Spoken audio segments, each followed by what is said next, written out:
இதுதான் வேதா.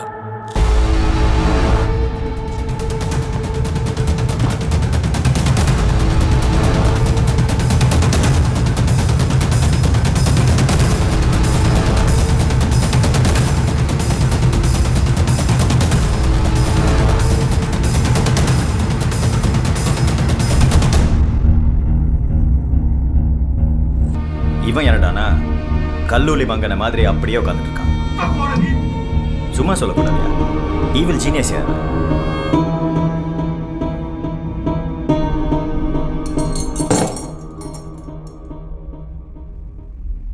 ஒரு கதை சொல்லிட்டேன் சார். சைலன்ஸ் ரொம்ப சத்தமாக இருக்குல்ல? நீ சிரிச்சா செம ஸ்மார்ட்டாக இருக்கு சார். ஆனால் முன்பல் இல்லாமல் நீ சிரிச்சா ரொம்ப கேவலமாக இருக்கும். சிரிக்காத, கேமரா ஆஃப்ல இருக்கு, செஞ்சிருவேன். என்ன கை கொஞ்சம் லேஸ் அமைக்கும், அவ்வளோதான்.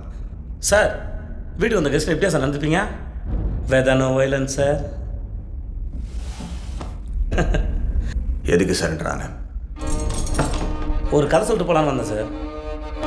சொந்த கதை சார். உன்ன மாதிரி ஆளுங்களுக்கெல்லாம் ஒரே கதை தானே. நான் கீழே இருந்தேன், தெருநாயாக இருந்தேன், இது செஞ்சு அது செஞ்சு பெரிய ஆள் ஆகிட்டேன். அந்த கதை தானே. ஐயோ எப்படி சார்? என் கல்லே படம் பார்த்தியா சார்? உன்னை பற்றி ஒன்று சொல்லட்டா? இன்றைக்கே 10 கோடி ரூபா கொடுத்து இந்த தொழிலை விட்டுருனா காசு வேண்டான்னு போயிடுவேன். ஆனால் வீட்டுக்கு போய் இந்த காசு எங்கிட்ட எப்படி போடுங்களான்னு திட்டம் போடுவேன். அதுதான் நீ. அதே 10 கோடியை உன் கையில் கொடுத்து என்னை விட்டுடு சார்னு சொன்னா விட்டுடுயா சார்? நீ என்னை வீட்டுக்கு போக சொல்லிட்டு எப்படி என்கவுண்டில் போகலான்னு பிளான் பண்ணுவேன். அதானே சார் நீ? Good one.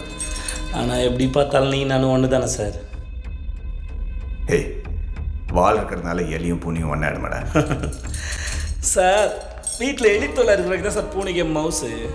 ஆனால் அந்த எலி பூனைக்கு பயந்து பொரியல் வந்து மாட்டிக்கிச்சு. எந்த எலியாவது பொரியல் வந்து தன்னால் மாட்டுமா சார்? அது சரி, சாதாரண எலி அது. 16 கொலை பண்ண பெருச்சாலியாச்சா? நீ மட்டும் என்ன சாதாரண பூனையா சார்? 15 என்கவுண்டர் பண்ண போலீஸ் பூனையாச்சா? 18.